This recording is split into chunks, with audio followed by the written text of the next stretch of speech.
iteration, like that's not the first time most people were hearing the word iteration. Keep doing one thing again and again until you are very good at it, right? So your iterations allows for continuous improvement.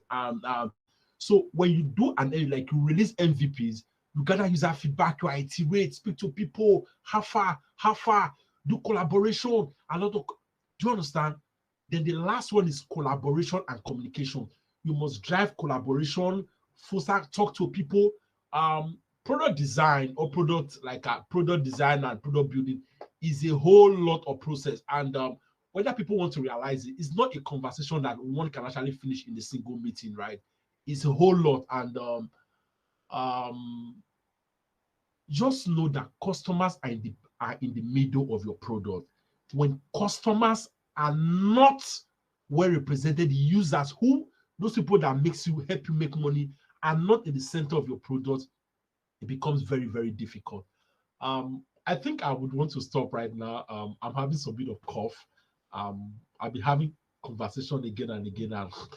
And so if you have questions right now, and I want to take those questions, but like I said, it's a whole lot of process, right? It's not something I can discuss exclusively or exhaustively on a single call.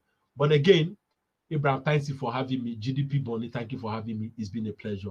Thank you very much.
And why, for those questions, I would also say that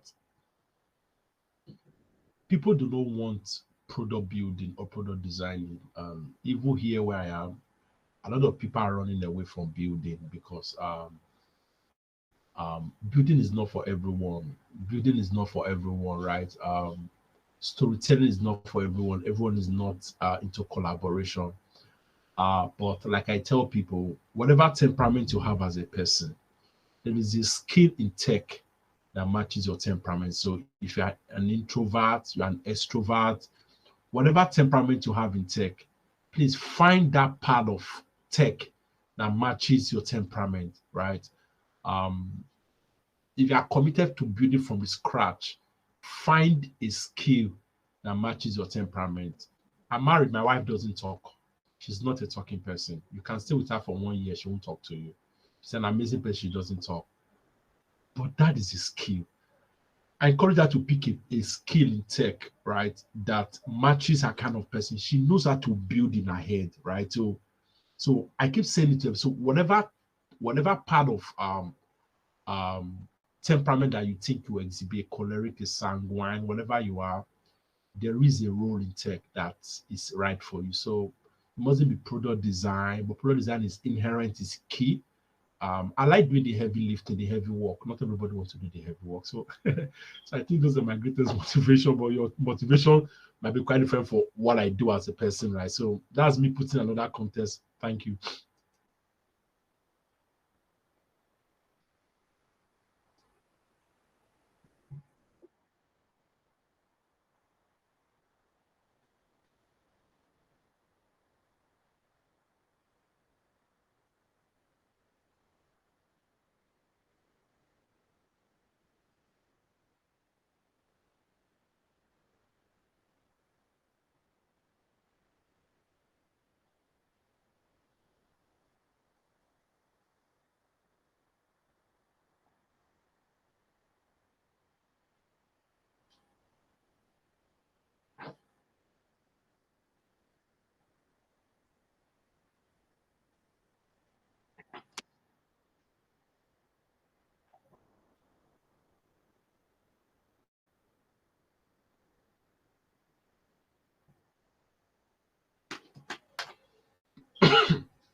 So sorry about that. So who asked this question? Is what's your name again? Okay, Desmond. So yes, I understand what you mean. So you want to release an upgrade, right? So you want to release do you say you want to release an upgrade, or there's something you said you want to release other features? Can you take that part again?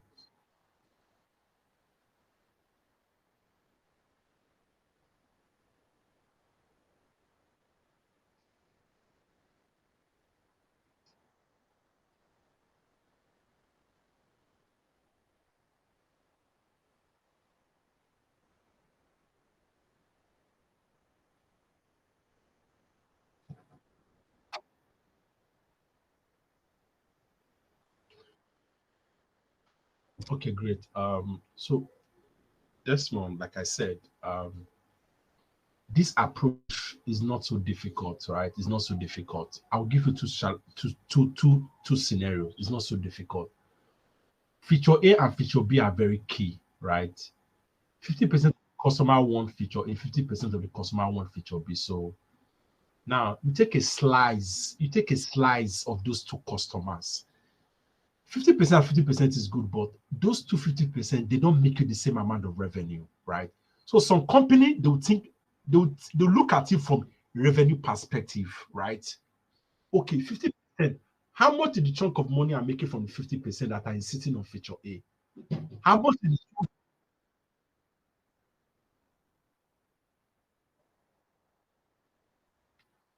yeah, how much of revenue am I making from the other customer of the second 50%? So it's a business decision, right? Can you mute your mic, please? I think someone is on mute and is interfering with the conversation. Yeah, thank you. So it's a business decision. There's no one fit approach to this. Company A will say, okay, we want to adopt it because 50% of this customer are making me money. So I want to keep the customers that can make me smile to the bank at the end of the day. Right? Good. A company will come and say, okay, this remaining 50% that are not making money today, but they're younger, they're more flexible, they're more iterative, they know how to interact with the product, right? They spend more time on the product, so they don't make me money like so. You need data. You need data. That's why I told you at the beginning that I'm going to be speaking more about data because you need to be very careful when you're dealing with challenges like this, my dear friend. If you deal with these challenges with no historical data and you jump on it with emotions, it will come back to bite you. Every company must work with data.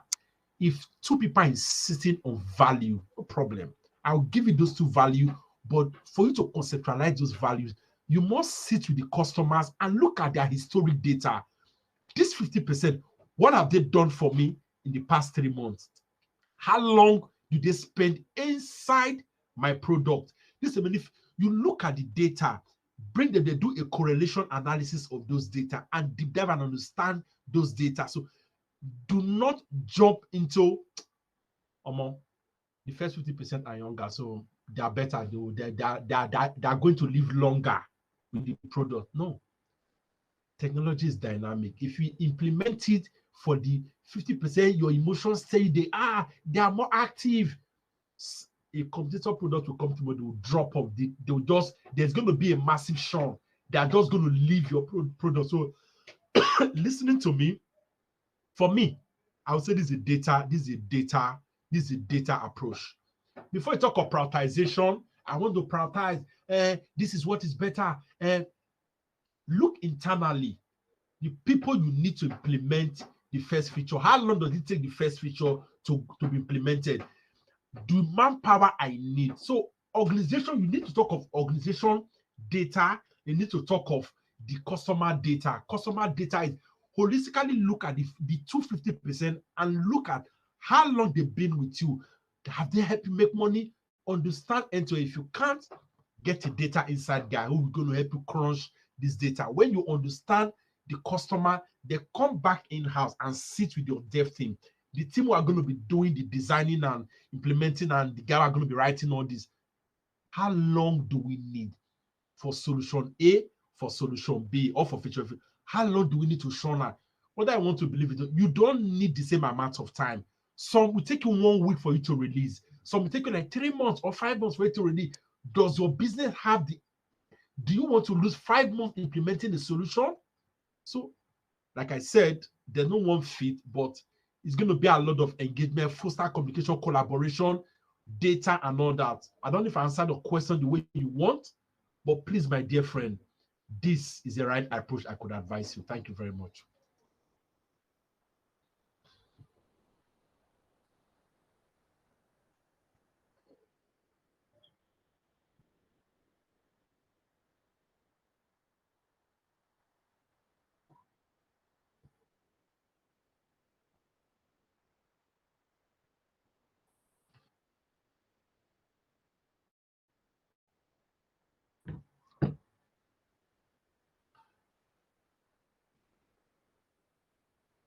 My question is, okay, okay, good afternoon, sir.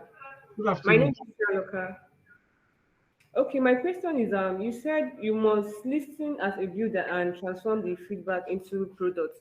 Let's take for instance, maybe you have designed a product already, then you send out some samples of those products to users to give you feedback, and the feedbacks you got from the products that you have produced already, maybe the feedback is not nice. How will you go about that product? Is it advisable for you to delete it or for you to work more on it? Point of correction. Did you build a product without talking to the customer, or you build it before you talk to the customer? Which scenario, which position did you find yourself right now? You build before you talk to the customer, or you have the customer feedback before you talk to the customer? Which of the scenario did you find yourself? Build before asking the customer. No, that's the wrong approach to building.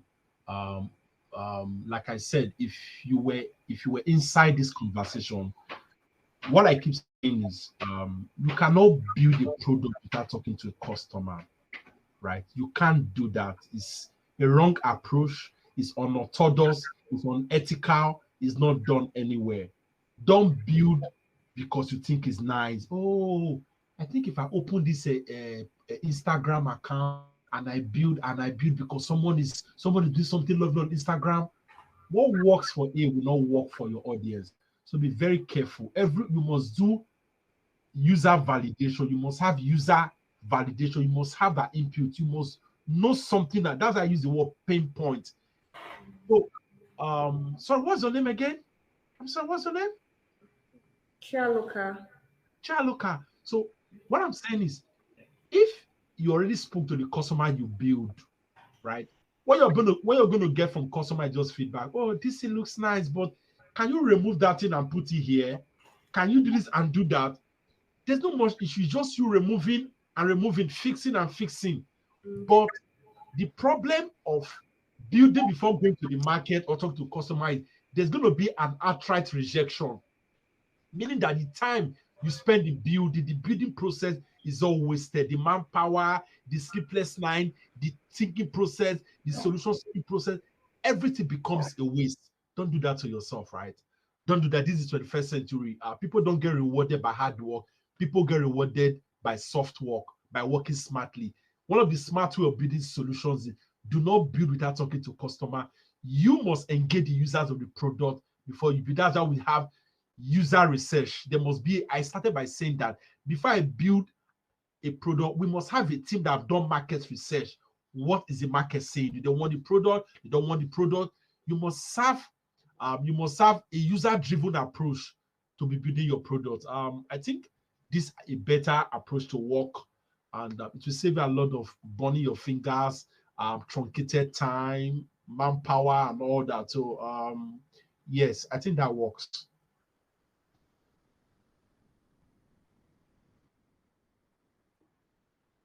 I got you, darling.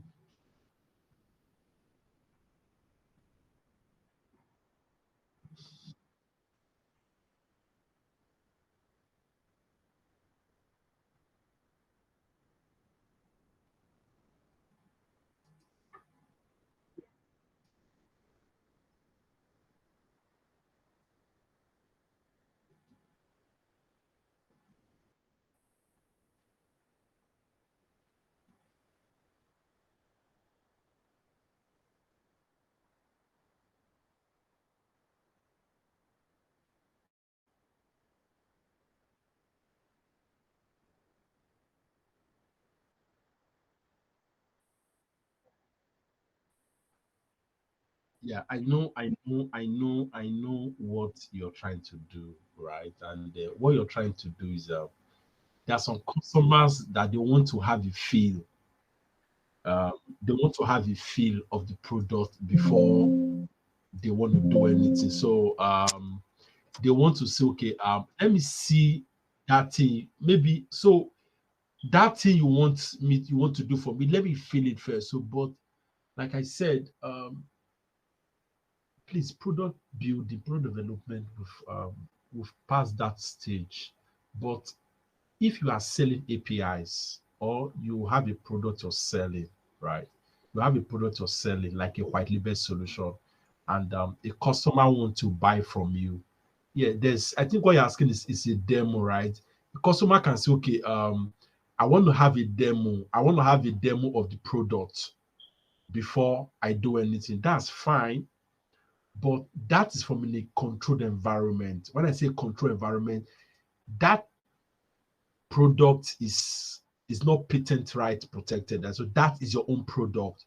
More like a demo product. Okay, this is how it's going to look like. Yeah, we have demo solutions like that. It's not the real solution, right?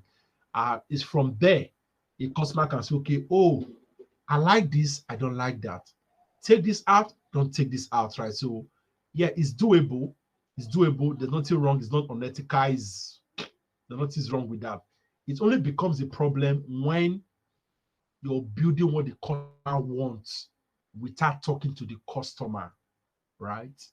Uh, I don't know how to, in my head, I don't know how that can work, but so I think I don't know if I answered your question, but yes, it's doable, but just do it in a controlled environment, and it has to be what is it called?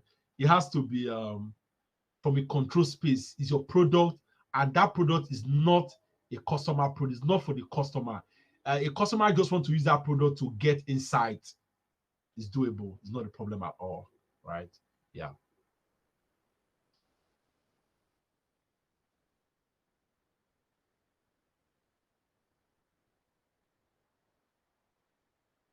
Okay.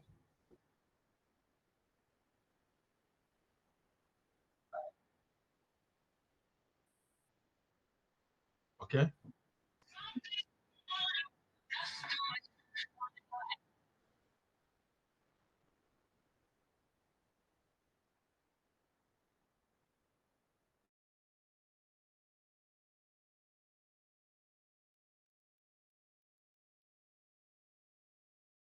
Yeah. So let me tell you, there's something we call. I have people that's okay.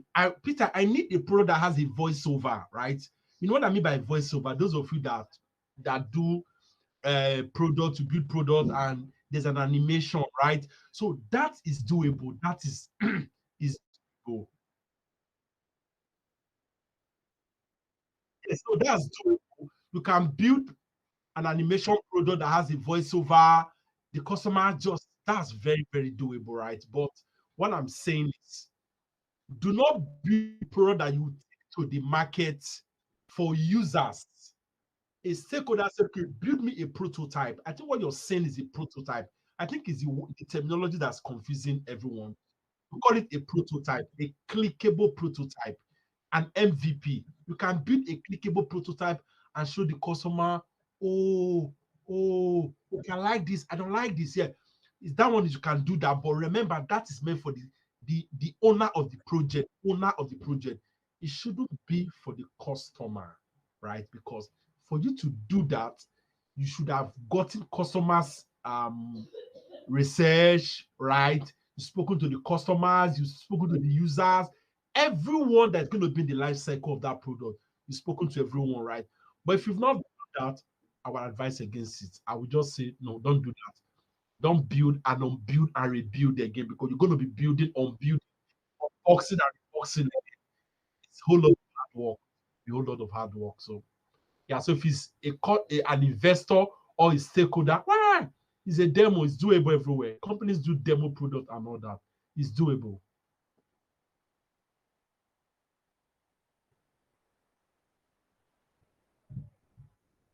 My people, can anyone hear me?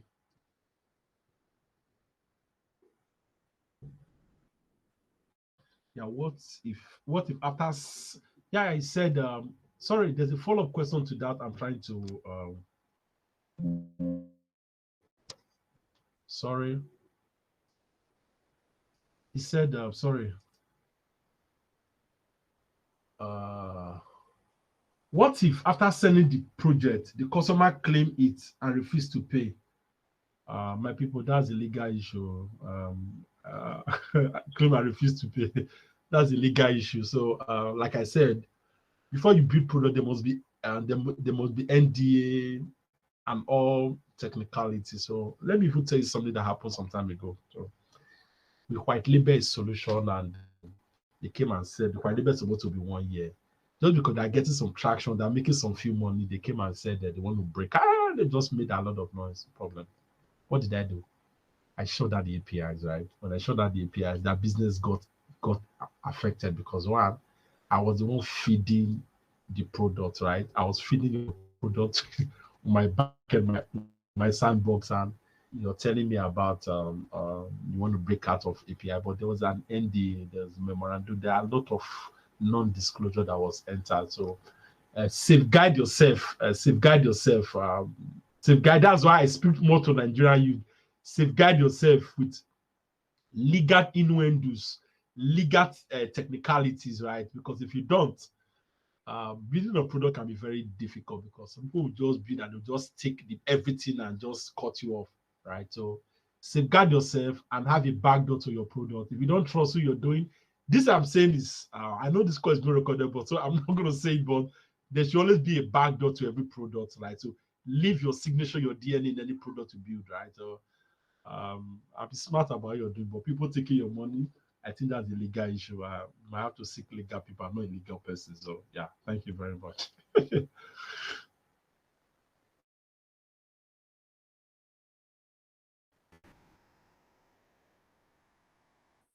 Yes, ma'am.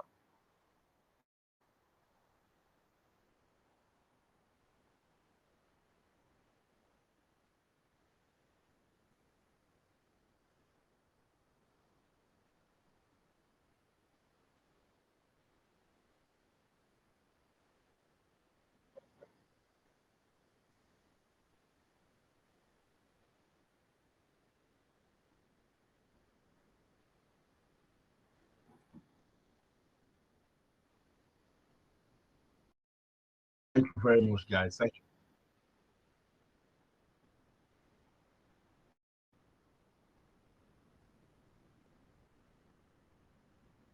Um, it's your responsibility to do your research as a product person, right?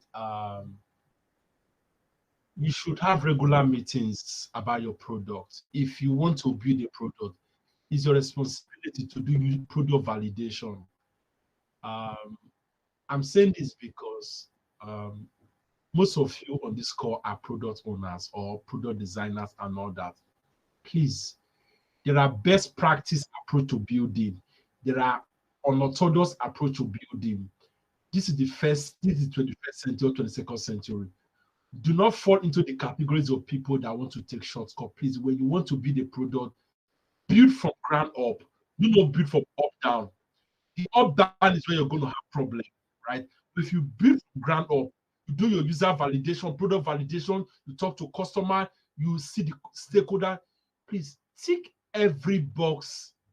Have box that you must be ticking always. Do not jump. And if you don't know, please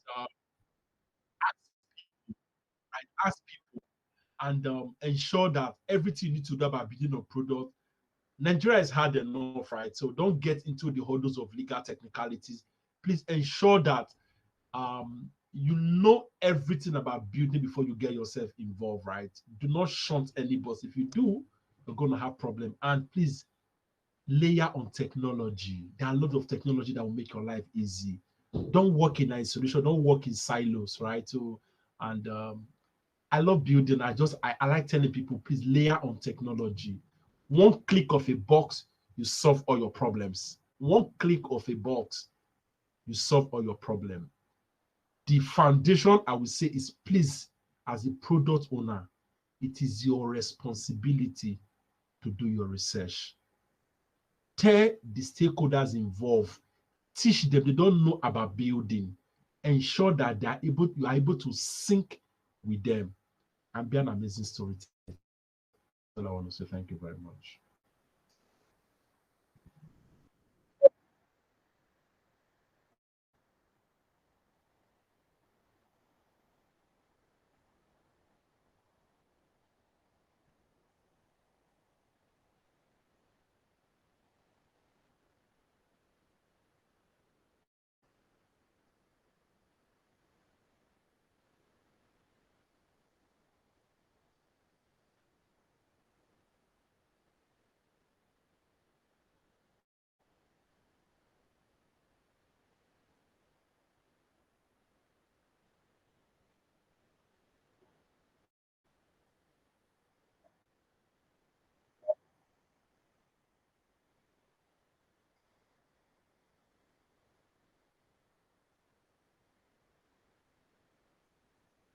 Guys, thanks for having me. I'll see you in the next webinar. Thank you very much. Bye bye.